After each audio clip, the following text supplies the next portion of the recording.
आदरणीय अजितदादा, जाऊन आज 1 महिना झाला, पण आजही मन मान्य करायला तयार नाही की अजितदादा आपल्यात नाहीत.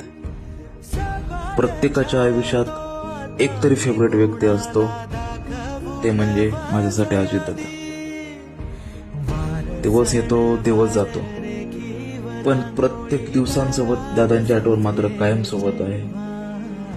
दादांचं आणि लोकांचं नातं हे फक्त राजकारणापुरतं नव्हतं, तर ते जीवाभावाचं, आपुलकीचं आणि विश्वासाचं होतं. कोणताही सर्वसामान्य माणूस असो, दादा त्यांच्यासाठी नेहमी उपलब्ध असायचे.